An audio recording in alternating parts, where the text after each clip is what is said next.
Railway exam से पूछे गए साइंस के क्वेश्चन को देखेंगे। क्वेश्चन नंबर फर्स्ट है, एक लेंस की शक्ति इसके व्युत्क्रमानुपाती होती है। लेंस की जो शक्ति जिसे पावर कहते हैं, पावर P बराबर होता है 1/f, जहाँ पर f लेंस की फोकस दूरी है। तो लेंस की शक्ति P या फोकस दूरी के व्युत्क्रमानुपाती होती है। तो इसका आंसर हो जाएगा ऑप्शन ए।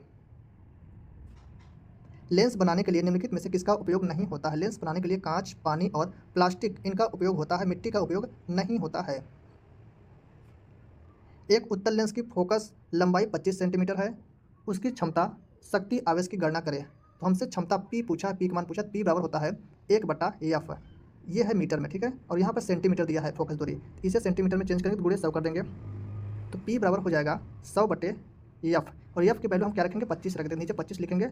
इसे जब कैंसिल करेंगे तो आएगा 4 डायोप्टर इसका लेंस की क्षमता आएगा। तो इसका आंसर हो जाएगा ऑप्शन डी।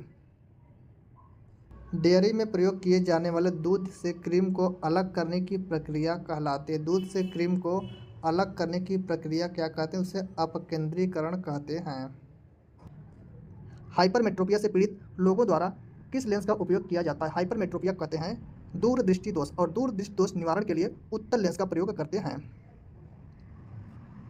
निकट दृष्टि दोष को भी कहा जाता है। निकट दृष्टि दोष को मायोपिया भी कहते हैं, और दूरदृष्टि दोष को हाइपरमेट्रोपिया कहते हैं। दूरदृष्टि दोष को इनमें से किसका उपयोग करके ठीक किया जा सकता है? तो दूरदृष्टि दोष को उत्तल लेंस का प्रयोग करके दूर कर देते हैं, और निकट दृष्टि दोष को अवतल लेंस का प्रयोग करके दूर किया जाता है। दो फोकस दूरियों वाले लेंस का उपयोग डैश से पीड़ित व्यक्ति द्वारा किया जाता है। दो फोकस दूरियों वाले लेंस का प्रयोग कब करेंगे? जब व्यक्ति में मायोपिया जिसे निकट दृष्टि दोष कहते हैं, और हाइपरमेट्रोपिया जिसे दूर दृष्टि दोष कहते हैं, ये दोनों दोष एक साथ हो तो वहाँ पर दो लेंस का प्रयोग करते हैं। तो इसका आंसर बनेगा ऑप्शन ए। इनमें से किस उपकरण में केवल उत्तल लेंस का प्रयोग होता है? कौन सा उपकरण है जिसमें केवल उत्तल लेंस का प्रयोग होता है? तो इसका आंसर हो जाएगा माइक्रोस्कोप। ऑप्शन 20 का करेक्ट आंसर हो जाएगा माइक्रोस्कोप, जिसे सूक्ष्मदर्शी कहते हैं। इसमें उत्तल लेंस का प्रयोग होता है।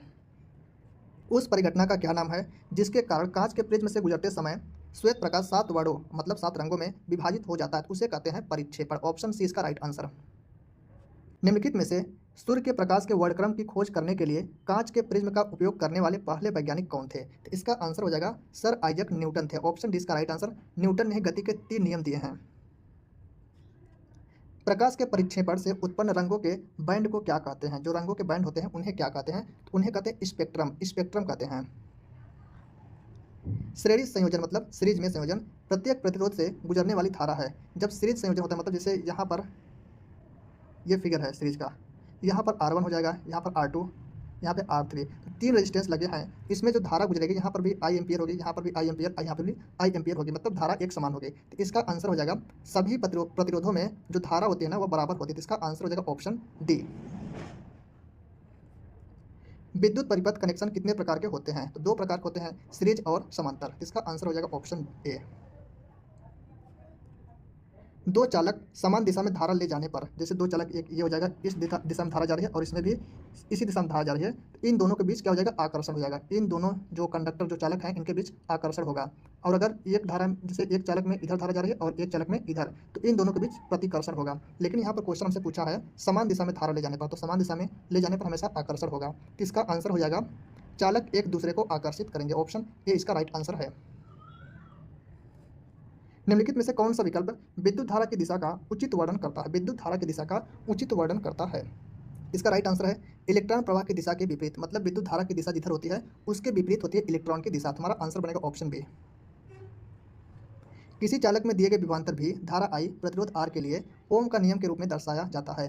तो V/I बराबर होता है R, या V बराबर हो जाएगा IR, ठीक है। जिसे सॉल्व करेंगे V बराबर IR हो जाएगा। तो यही हमारा आंसर हो जाएगा ऑप्शन सी।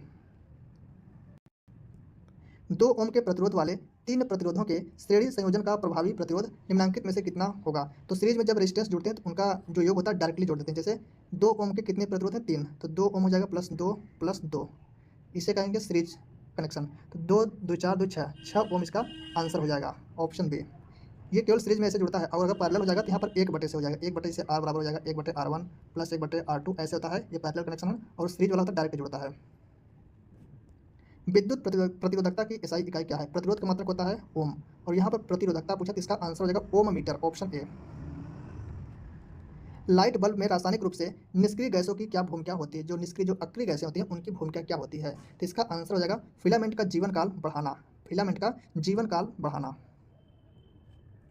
विद्युत बल्ब में प्रकाश देने वाले पतले तार को कहा जाता है, उसे कहते हैं फिलामेंट, फिलामेंट कहते हैं। प्रकाश बल्ब का फिलामेंट बनाने के लिए धातु का उपयोग किया जाता है। किस धातु का उपयोग करते हैं? फिलामेंट टंगस्टन का बना होता है और टंगस्टन का जो सिंबल होता है ना वो डब्लू होता है। विद्युत बल्ब का फिलामेंट आमतौर पर टंगस्टन का क्यों होता है? क्या कारण है कि टंगस्टन का बनता है? तो इसका आंसर हो जाएगा उच्च प्रतिरोध होता है। टंगस्टन का जो रेजिस्टेंस होता है वो उच्च होता है और उसका गलनांक भी उच्च होता है, इसलिए जो फिलामेंट होता है वो टंगस्टन का बना होता है। बैटरी की क्षमता किसमें व्यक्त की जाती है? बैटरी क्षमता एम्पियर घंटा में व्यक्त की जाती है। विद्युत चुम्बकीय प्रेरण की खोज का श्रेय किस वैज्ञानिक को दिया जाता है? विद्युत चुम्बकीय प्रेरण की खोज किसने की? माइकल फैराडे ने की। जर्मेनियम का प्रयोग मुख्यतः किया। जर्मेनियम क्या है? इसका सिंबल होता है Ge। यह एक सेमीकंडक्टर है, सिलिकॉन भी सेमीकंडक्टर है, तो ये दोनों क्या है? सेमीकंडक्टर है। तुम्हारा आंसर हो जाएगा ऑप्शन बी। किसी पदार्थ को गर्म करने पर उसके कणों पर क्या प्रभाव पड़ता है? किसी पदार्थ को गर्म करने पर उनके जो पार्टिकल जो कण होते हैं वो तेजी से गति करते हैं। तुम्हारा आंसर बनेगा ऑप्शन ए। ताप बढ़ने पर पदार्थ की कौन सी अवस्था सर्वाधिक विस्तार दर्शाती है? विस्तार मतलब सर्वाधिक फैलेगी, कौन सी अवस्था है? तो इसका आंसर हो जाएगा ऑप्शन सी। गैसें जो होती हैं सर्वाधिक फैलेंगे अगर उसे टेम्परेचर दिया जाएगा तो। पदार्थ की निम्नलिखित में से कौन सी अवस्था अत्यधिक संपीड्य है? तो इसका आंसर हो जाएगा जो गैसीय अवस्था होती है वह सर्वाधिक संपीड्य है। पदार्थ की किस अवस्था में कणों की गतिज ऊर्जा सबसे अधिक होती है? गतिज ऊर्जा जिसे काइनेटिक एनर्जी कहते हैं, के बराबर होता है 1/2 mv²। तो गतिज ऊर्जा उसी में सबसे अधिक होगी जिसमें वेग अधिक होगा। तो वेग अधिक होगा गैसों में। गैसों के जो अणु होते हैं, जो पार्टिकल होते हैं, उनमें गतिज ऊर्जा सबसे ज़्यादा हो जाएगी। Option C. निम्नलिखित में से कौन सा गैस का अभिलाक्षणिक गुण नहीं है? कौन सा अभिलाक्षणिक गुण नहीं है? ऑप्शन ए दिया है, यह अत्यधिक संपीड्य होती है, तो ये बिल्कुल करेक्ट दिया है। विसरण की दर बहुत अधिक होती है। गैसों की जो विसरण की दर होती है वो सबसे अधिक होती है, बहुत अधिक होती है, ये भी सही दिया है। इनके कण बहुत शिथिल रूप से भरे हुए होते हैं, ये भी करेक्ट है। इनके जो कण होते हैं ना बहुत शिथिल रूप से भरे होते हैं। इनका आकार निश्चित होता है, इनका आकार और आयतन दोनों अनिश्चित होता है। आकार और आयतन गैसों का दोनों अनिश्चित होता है, इसलिए यही हमारा आंसर बनेगा ऑप्शन बी। निम्नलिखित में से कौन सा भौतिक परिवर्तन नहीं है? कौन सा इसमें भौतिक परिवर्तन नहीं है? तो इसका आंसर हो जाएगा पदार्थों का किण्वन। पदार्थों का किण्वन यह एक रासायनिक परिवर्तन है। ऑप्शन सी इसका राइट आंसर है। रासायनिक परिवर्तन कोई, जैसे यहाँ पर मटेरियल है, यहाँ से जब ये चेंज हो जाएगा, परिवर्तित हो जाएगा, इसमें ए से बी बन गया मान लो, तो बी से ए पुनः प्राप्त नहीं कर सकते हैं, इसे कहते हैं रासायनिक परिवर्तन। और अगर ए से बी प्रोडक्ट बना और बी से फिर ए बन गया तो इसे कहते हैं भौतिक परिवर्तन। इनमें से कौन सा रासायनिक परिवर्तन नहीं है? इनमें से कौन सा रासायनिक परिवर्तन नहीं? तो अम्लीकृत जल का वैद्युत अपघटन, यह रासायनिक परिवर्तन नहीं है। इसका आंसर हो जाएगा ऑप्शन बी। ईंधन का दहन, यह एक रासायनिक परिवर्तन है। ऑक्सीकरण, लोहे पर जंग लगना, यह भी एक रासायनिक परिवर्तन है। प्लेटिनम तार का जलना, यह भी एक रासायनिक परिवर्तन है। हमारा आंसर बनेगा ऑप्शन बी। इनमें से कौन सा एक रासायनिक परिवर्तन है? इनमें से कौन सा एक रासायनिक परिवर्तन है? मक्खन का खट्टा होना, यह एक रासायनिक परिवर्तन है, क्योंकि मक्खन एक बार खट्टा हो गया तो उसे पुनः पहली अवस्था में नहीं ला सकते, इसलिए यह एक रासायनिक परिवर्तन है। लोहे में जंग लगना, इनमें से किसका सामान्य उदाहरण है? लोहे में जंग लगने से इसका जो भार होता है ना वह बढ़ जाता है, तो लोहे में जंग लगना एक रासायनिक परिवर्तन है। इनमें से कौन सी एक रासायनिक प्रतिक्रिया नहीं है? इनमें से कौन सी एक रासायनिक प्रतिक्रिया नहीं है? इसका आंसर हो जाएगा गुरुत्वाकर्षण, यह एक भौतिक प्रतिक्रिया है। कौन सा नियम कहता है कि रासायनिक अभिक्रिया में द्रव्यमान को न तो उत्पन्न किया जा सकता है और न ही नष्ट किया जा सकता है? तो कौन सी अभिक्रिया कहता है? द्रव्यमान संरक्षण का नियम यही कहता है कि द्रव्यमान को न ही उत्पन्न किया जा सकता, न ही नष्ट किया जा सकता है। निम्नलिखित में से किस वैज्ञानिक ने स्थिर अनुपात का नियम प्रस्तावित किया? स्थिर अनुपात का नियम किसने प्रस्तावित किया था? तो इसका आंसर हो जाएगा जोसेफ प्राउस्ट ने स्थिर अनुपात का नियम प्रस्तावित किया था। डाल्टन का सिद्धांत इस नियम पर आधारित था। डाल्टन का जो सिद्धांत था ना वह रासायनिक संयोजन के नियम पर आधारित था। निम्नलिखित में से किसने परमाणु की अविभाज्यता के बारे में बताया था? जो परमाणु सिद्धांत दिया था, परमाणु की अविभाज्यता के बारे में बताया था, वे साइंटिस्ट थे डाल्टन। निम्नलिखित में से कौन सा तत्व सामान्य अणु नहीं बनाता है और अपने परमाणु रूप में पाया जाता है? कौन सा तत्व जो अणु नहीं बनाता है? जैसे हाइड्रोजन अणु बना के H2 हो जाता है, ऑक्सीजन अणु बना के O2 हो जाता है, तो कौन सा तत्व जो अणु नहीं बनाता है? तो वह है हीलियम। हीलियम यह एक अक्रिय गैस है, इसका सिंबल होता है He और परमाणु क्रमांक कितना होता है? 2 होता है। धातु का वह गुण कौन सा है?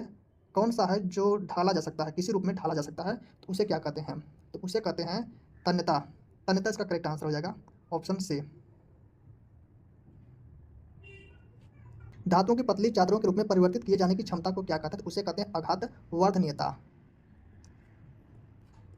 प्रकृति में विद्युत धनात्मक होती हैं, जो धातुएं होती हैं वह विद्युत धनात्मक होती हैं। निम्नलिखित में से कौन सा धातुओं के बारे में गलत है? इनमें से कौन सा कथन है जो धातुओं के बारे में गलत है? वे तन्य और आघात वर्धनीय होती है, बिल्कुल सही। वे ताप और विद्युत की सुचालक होती है, ये भी सही दिया है। इसका गलनांक और क्वथनांक दोनों उच्च होता है। वे विद्युत ऋणात्मक होती है, गलत दिया है। धातु में विद्युत धनात्मक होती है, तुम्हारा आंसर हो जाएगा ऑप्शन डी, यह कथन गलत दिया है। सौर पैनल में निम्न से कौन सी धातु प्रयुक्त होती है? इसमें पूछा कौन सा एलिमेंट प्रयुक्त होता है, तो इसका आंसर हो जाएगा सिलिकॉन। यह एक सेमीकंडक्टर है, ठीक है, सिलिकॉन क्या है, सेमीकंडक्टर है, तो यही प्रयोग होता है सोलर पैनल में। अधातुओं के ऑक्साइड प्रकृति में होते हैं। अधातुओं के जो ऑक्साइड होते हैं वह प्रकृति में अम्लीय होते हैं, आमतौर पर अम्लीय होते हैं। और जो धातुओं के ऑक्साइड होते हैं, ये क्या होते हैं, ये क्षारीय होते हैं। धातुओं के ऑक्साइड क्षारीय होते हैं और अधातुओं के ऑक्साइड अम्लीय होते हैं। पानी से हाइड्रोजन को अलग करने की प्रक्रिया को क्या कहा जाता है? तो उसे कहते हैं विद्युत अपघटन कहते हैं। निम्नलिखित में से कौन सा एक ऊर्ध्वपातज पदार्थ नहीं है? ऊर्ध्वपातज पदार्थ कौन से होते हैं? जैसे कोई पदार्थ यहाँ पर है, इसे जब ठोस पदार्थ है, ठीक है, ठोस पदार्थ जब इसे हम गर्म करेंगे, उष्मा देंगे, तो यह ठोस से सीधे, ठोस अवस्था में पहले ठोस से सीधे गैस में चले जाएगा, द्रव में नहीं होगा, डायरेक्ट गैस में, तो इसे कहते हैं ऊर्ध्वपातन। इस क्रिया क्या कहेंगे, ऊर्ध्वपातन कहते हैं। और ऐसे पदार्थ को ऊर्ध्वपातज कहते हैं। इसका आंसर पूछा कौन सा इसमें से नहीं है, तो कपूर है, अमोनियम क्लोराइड है और नेफ्थलीन है। यह तीनों ऊर्ध्वपातज हैं, लेकिन सोडियम सल्फेट यह ऊर्ध्वपातज नहीं है। तुम्हारा आंसर बनेगा ऑप्शन ए। निम्नलिखित में से कौन सा ऊर्ध्वपातन कर सकता है, मतलब कौन सा इसमें है जो गर्म करने से सीधे गैस में चेंज हो जाएगा? अमोनियम क्लोराइड, NH4Cl इसका मतलब रासायनिक सूत्र है, NH4Cl। ऑप्शन सी इसका राइट आंसर है। द्रव अवस्था में बदले बिना सीधे गैस से ठोस अवस्था में परिवर्तन को क्या कहा जाता है? तो गैस से सीधे ठोस में परिवर्तन हो रहा है, तो इसे कहेंगे निक्षेपण। और ठोस से सीधे गैस में चेंज हो रहा है, तो इसे कहेंगे ऊर्ध्वपातन। हमारा आंसर बनेगा ऑप्शन बी। वाष्पीकरण पदार्थ की किस अवस्था में होता है? तो वाष्पीकरण जो होता है केवल द्रव में होता है। गैस से द्रव और द्रव से ठोस में रूपांतरण को क्या कहा जाता है? गैस से जब द्रव बनेगा मतलब संघनित होगा, तो इसे कहेंगे संघनन। और जब द्रव से ठोस में हो जाएगा तो उसे कहेंगे ठोसीकरण या हिमीकरण कहते हैं। तुम्हारा आंसर हो जाएगा ऑप्शन ए। निम्नलिखित में से कौन सा एक विषमांगी विलयन का उदाहरण है? तो इसका आंसर हो जाएगा जल में तेल का मिश्रण। यह एक विषमांगी विलयन है, क्योंकि जल में जो ऑयल होता है वो पूरी तरह से मिश्रित नहीं होता है, इसलिए विषमांगी विलयन है। कुलाइडी कणों द्वारा प्रकाश के प्रकीर्णन की परिघटना को से क्या उत्पन्न होता है? तो उस परिघटना से टिंडल प्रभाव उत्पन्न होता है। ऑप्शन हो जाएगा बी। फुलरिन में कार्बन परमाणु होते हैं, कितने होते हैं? तो इसका आंसर हो जाएगा 60 होते हैं, 60 होते हैं। और यह कार्बन का अपर रूप होता है फुलरिन। निम्न में से कौन सा कार्बन का अपर रूप नहीं है? तो कार्बन डाइऑक्साइड CO2, जो CO2 गैस है इसकी प्रकृति अम्लीय होती है। सोडा वाटर में यह गैस पाई जाती है, तो सोडा वाटर में गैस क्या होती है, भरी होती है। तो ये कार्बन का अपर रूप नहीं है। और बाकी हीरा, ग्रेफाइट और फ्लोरीन ये तीनों कार्बन के अपर रूप हैं। रदरफोर्ड के सोने की पन्नी पर किए गए प्रयोग द्वारा निम्नलिखित में से किसकी खोज की गई थी? तो रदरफोर्ड ने जो सोने की पन्नी पर अपना प्रयोग किया था उससे क्या किसकी खोज की गई थी? नाभिक अर्थात न्यूक्लियस की खोज की गई थी। और नाभिक में होते हैं प्रोटॉन और न्यूट्रॉन होते हैं। और नाभिक के चारों ओर कक्षाओं में इलेक्ट्रॉन चक्कर लगाते हैं। परमाणु का नाभिक मॉडल पहली बार किसके द्वारा खोजा गया था? इसका आंसर हो जाएगा रदरफोर्ड के द्वारा खोजा गया था। इनमें से किस धातु का इलेक्ट्रॉनिक विन्यास 284 है? तो इसे ऐड करेंगे तो 8 2 10 4 14 हो जाएगा। 14 किसका परमाणु क्रमांक? सिलिकॉन का है। इसका आंसर हो जाएगा ऑप्शन डी।